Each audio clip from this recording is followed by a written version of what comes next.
Hello guys, आज है preposition series का पार्ट 7 जिसमें हम कवर करने वाले हैं कई इंपॉर्टेंट प्रेपोजिशंस जिनमें स्टूडेंट्स सबसे ज्यादा कंफ्यूज होते हैं। आपने उनके नेम्स थंबनेल में ऑलरेडी देख लिए हैं, तो चलिए शुरू करते हैं और एक एक रूल को सिंपल एग्जांपल्स के साथ समझते हैं। सबसे पहले हम बात करेंगे नेक्स्ट टू, एडजेसेंट, बिसाइड और बाय की। इन चारों का मीनिंग बगल में होता है, यानी कि जब भी हमें किसी सेंटेंस में बगल में का यूज करना है तो इनमें से कोई सा भी प्रेपोजिशन हम यूज कर सकते हैं।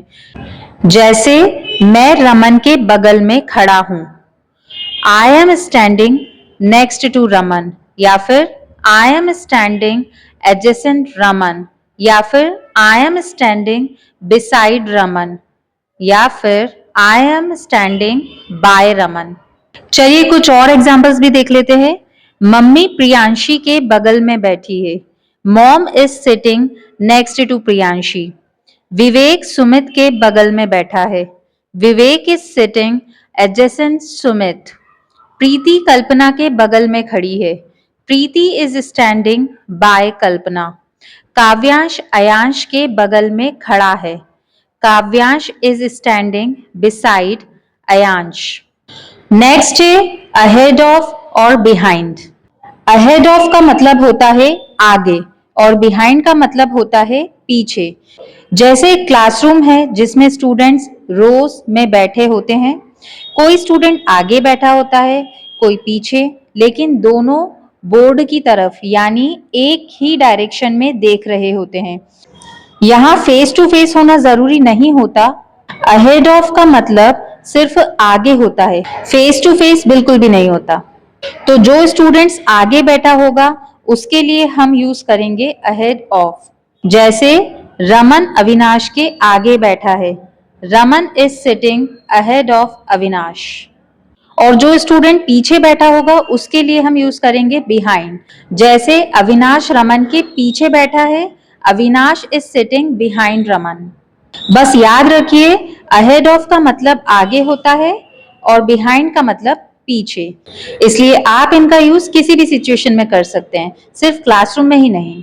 जैसे स्कूल हॉस्पिटल से आगे है या हॉस्पिटल स्कूल के पीछे है, कार बस के आगे है, गार्डन घर के पीछे है। यानी जहां भी आगे पीछे का सेंस हो वहां अहेड ऑफ और बिहाइंड दोनों यूज किए जा सकते हैं। आइए कुछ और एग्जांपल्स देख लेते हैं। रमन कमल के आगे बैठा है, Raman is sitting ahead of Kamal. Kamal Raman के पीछे बैठा है, Kamal is sitting behind Raman.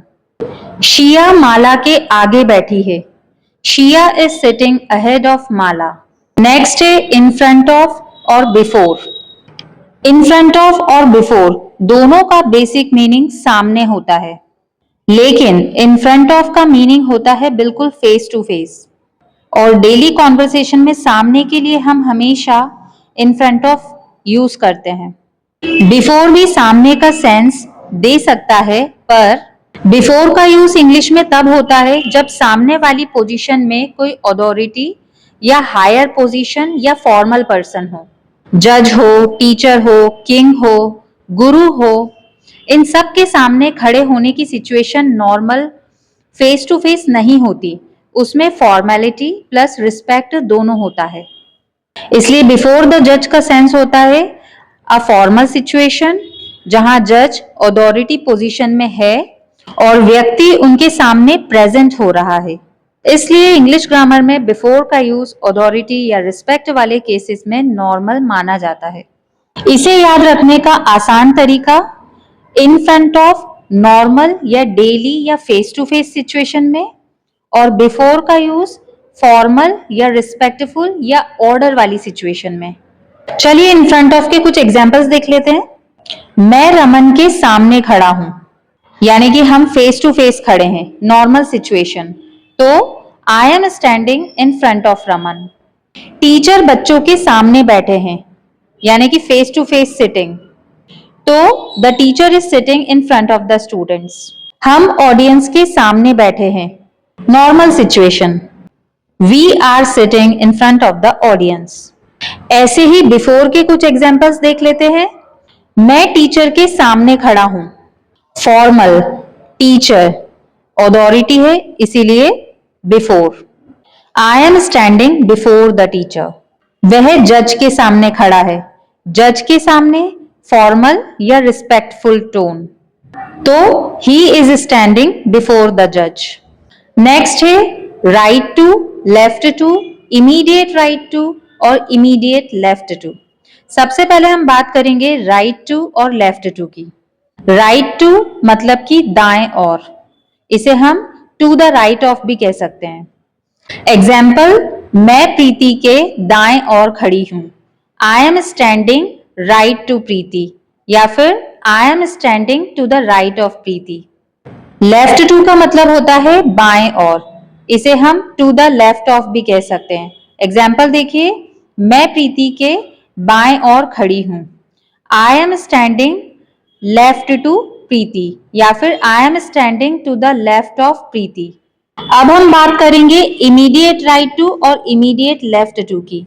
देखिए, राइट टू और लेफ्ट टू का मतलब होता है दाएं और बाएं और, लेकिन इमीडिएट राइट टू और इमीडिएट लेफ्ट टू का मतलब होता है बगल में दाएं और, यानी कि जस्ट बगल में दाएं और बगल में बाएं और, यानी कि जस्ट बगल में बाएं और।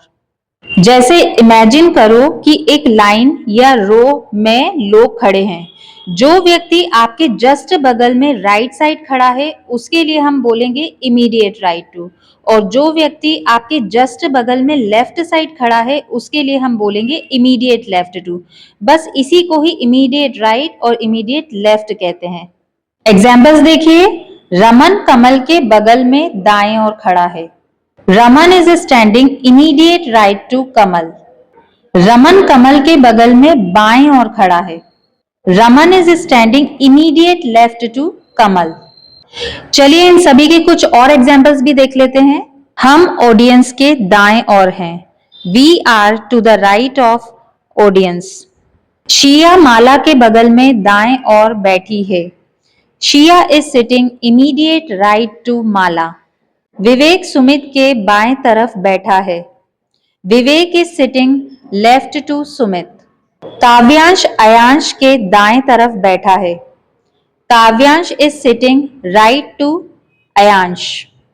रमा उमा के बगल में बाएं और बैठी है।